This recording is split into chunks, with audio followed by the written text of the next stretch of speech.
বিজেপির ডাকা 12 ঘন্টা বাংলা বন্ধের মধ্যেই আজ সকালে শুট আউটে উত্তপ্ত হয় ভাটপাড়া সম্মুখ সমরে অর্জুন সিং সোমনাথ শ্যাম। বন্ধের মধ্যেই বিজেপি নেতাকে লক্ষ্য করে গুলি চালানোর অভিযোগ। প্রতিবাদে পথে গেরুয়া শিবির, পাল্টা মিছিল শাসক দলের। দুপক্ষের মধ্যে বচসা ধস্তাধস্তি বাধে। পরিস্থিতি নিয়ন্ত্রণে হিমশিম খেতে হয় পুলিশকে।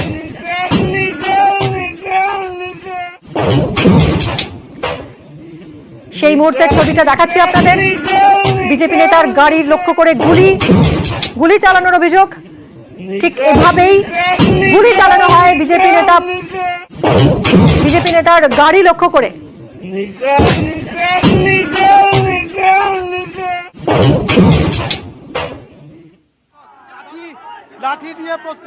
এর কিছুক্ষণ পরই আবারও উত্তপ্ত হয়ে ওঠে পরিস্থিতি। সোমনাথ শ্যাম তার নেতৃত্বে প্রচুর তৃণমূল কর্মী সমর্থক তারা জড়ো হয়। অন্যদিকে অর্জুন সিং এর নেতৃত্বে বিজেপি কর্মী সমর্থকরা একেবারে মুখোমুখি, বলা যায় সম্মুখ সমর। মাঝে প্রচুর পুলিশ বাহিনী এবং র্যাফ মোতায়েন করা হয়। কত বেড়ে চলেছে।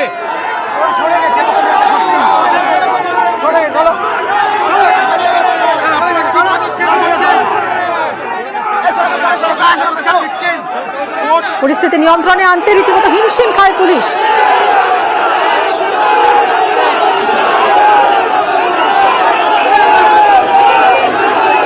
বিশাল পুলিশ বাহিনীর মোতায়েন করা হয় র্যাফ।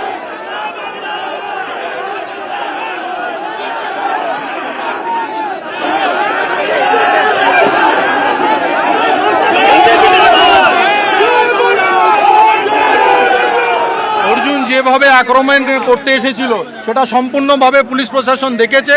আমার ওনার কাছে আবেদন যে উনি এর পুরো দায়িত্ব নিয়ে এটাকে বিচার করবেন যে অর্জুন এখনো গুন্ডাগর্দি কেন করছে। আমরা চলে যাচ্ছি, কিন্তু প্রশাসনের উপরে এই দায়িত্বটা দিয়ে গেলাম। শান্তি শৃঙ্খলা বজায় রাখার জন্য নিজেকে বললাম যে সরে যাচ্ছি, ওকে সরিয়ে দিন, ওকে সরিয়েছি। ভাটপাড়ায় পরিকল্পিতভাবে প্রিয়াঙ্কু পান্ডেকে খুন করার চেষ্টা হয়েছে। গাড়ি যেই আসতে হয়েছে ওর উপরে পরপর বম চালানো হয়। বম চালাতে গাড়ি যখন দাঁড়ায় তখন ওরা তেড়ে এসে ধড়াধড় ওর উপরে গুলি চালাতে শুরু করে। একটা গুলি দেখবেন, ওর ভিডিও রিলিজ করেছি আমরা, কানে পাশ দিয়ে ড্রাইভারে বেরিয়ে গেছে, এখান থেকে লেগে বেরিয়ে গেছে। আর রবি সিং যেহেতু নেবে গাড়িটাকে ব্যাক করা ছিল, তখন ওর উপরে গুলি আর বম চালিয়েছে। ও ভীষণভাবে উন্ডেড আছে, সবার হাতে আর্মস ছিল।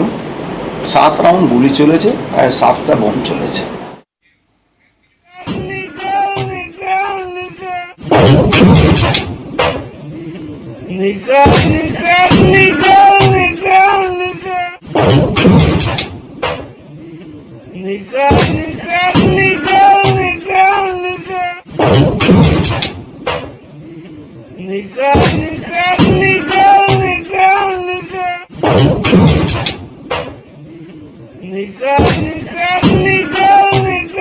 গুলি চালানোর মুহূর্তের সেই ফুটেজ আপনাদেরকে দেখালাম।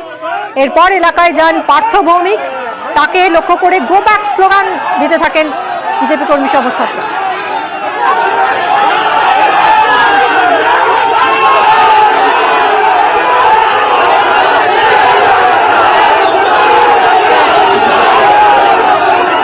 Go back Partha Bhowmik, go back Partha Bhowmik, go back, go back, go back, go back.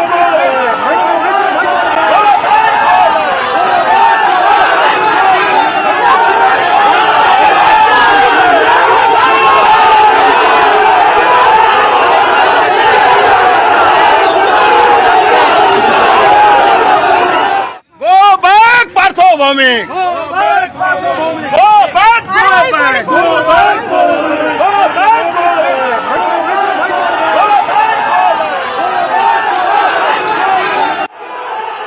Arjun Singh যে অভিযোগ করেছিলেন গুলি চালানোর, বিজেপি নেতার গাড়ি লক্ষ্য করে 7-8 রাউন্ড গুলি চালানো হয়েছে বলে অভিযোগ করেছিলেন অর্জুন সিং, সেই অভিযোগ পুরোপুরি অস্বীকার করেন পার্থ ভৌমিক। একটা গুলি দেখাতে বলো, ওনার গাড়ি মধ্যে গুলি পাওয়া গেছে। 2019-এর ছবি দেখাচ্ছে, ওটাও গুলি সাংবাদিক দেখা যাচ্ছে, আরে কাগজ তো লাগবে, কাছের মধ্যে একটা গুলি আটকে সিকিউরিটি চাইছে, ওটাও কিচ্ছু চলেনি।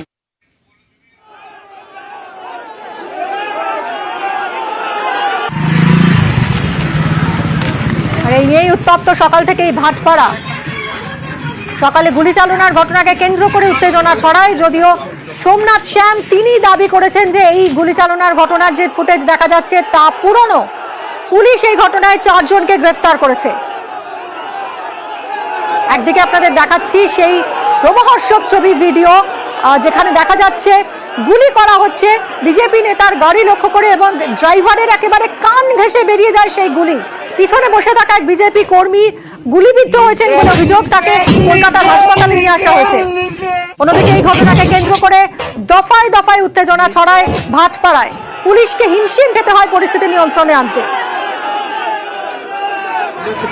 একটা গাড়ি লক্ষ্য করে, যেটা ভিডিওতে দেখা যাচ্ছে, কিছু একজন গুলি চালাতে দেখা গেছে। অলরেডি আমরা 8 জনকে অ্যারেস্ট করেছি, তার মধ্যে 4 জন যেটা যে ভিডিওতে দেখা যাচ্ছে, একজনকে হাতে দেখাই যাচ্ছে যে ফায়ার আর্ম আছে, আর একজনের হাতে ফায়ার আর্ম আছে আর কোনো অন্য জিনিস আছে সেটা আমরা এখনো ক্লিয়ার নেই, ওদের ইন্টারোগেশন চলছে। তো বাকি যারা অন্য আছে আর কি কারণে এটা হয়েছে, ব্যক্তিগত কারণে या পাড়াগত বিবাদের কারণে কি কারণে হয়েছে সেটা কারণটা যাচাই করে। একজনে যেটা আছে একটা সামান্য ইনজুরি ছিল হেডে, সেটা এটা কোনো বুলেট ইঞ্জুরি আছে, এখানে অন্য ইঞ্জুরি আছে, আমরা পাঠিয়েছি ডক্টর পেলে উপায়, ডক্টর ওপিনিয়ন দেবে। অন্যজনে যেটা আছে সেটা অ্যাসল্ট ইঞ্জুরি আছে। ঘটনাকে আমরা খুব সিরিয়াসলি নিয়েছি, ললেসনেস কোনো পক্ষ থেকে বরদাস্ত করবো না।